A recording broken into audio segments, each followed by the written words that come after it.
மதுரையைச் சேர்ந்த முத்துக்குமார் என்பவர் உயர்நீதிமன்ற மதுரை கிளையில் ஒரு வழக்கினை தாக்கல் செய்திருந்தார். அந்த வழக்கின் முக்கிய சாராம்சம் என்பது மதுரையில் வருகிற 22ஆம் தேதி முருக பக்தர்கள் மாநாடு நடைபெற உள்ளது. அதற்காக முன்கூட்டியே, அதாவது நாளை முதல் 22ஆம் தேதி வரை ஆறுபடை வீடுகளுடைய மாதிரிகள் அமைக்கப்பட்டு ஆகம விதிகளை முறையாக பின்பற்றி அங்கு பூஜைகள் நடத்தப்பட உள்ளது. இந்த நிகழ்ச்சிகளுக்கு மாவட்ட நிர்வாகம் மற்றும் காவல்துறையிடம் அனுமதி கோரியிருந்தோம்.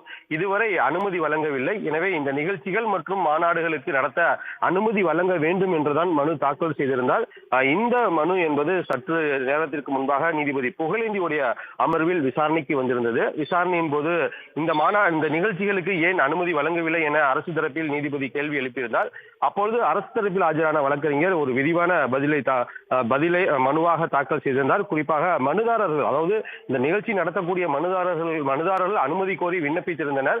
அவர்களிடம் ஒரு 30க்கும் மேற்பட்ட கேள்விகள் கேட்கப்பட்டிருந்தது. அதில் குறிப்பாக இந்த நிகழ்ச்சிக்கு எத்தனை பேர் கலந்து கொள்வார்கள், யார் யார் கலந்து கொள்கிறார்கள், பெண்கள் எத்தனை, ஆண்கள் எத்தனை, அது மட்டுமல்லாமல் முக்கிய பிரமுகர்கள் யாராயினும் கலந்து கொள்கிறாரா என்ற கேள்வி கேட்டதற்கு முன்னுக்கு பின் முரணாக பதில் கூறியுள்ளனர். குறிப்பாக நிகழ்ச்சிகளுக்கு 20,000 பேர் பங்கேற்பார்கள் என்றும் மாநாட்டிற்கு 5 லட்சம் பேர் பங்கேற்பார்கள் என்றும் முன்னுக்கு பின் முரணாக தெரிவிக்கின்றனர். இவ்வாறு இருக்கும்போது காவல்துறையுடைய போதிய பாதுகாப்பு வழங்குவதற்கான முன் ஏற்பாடுகளை செய்ய முடியாத சூழல் உள்ளது.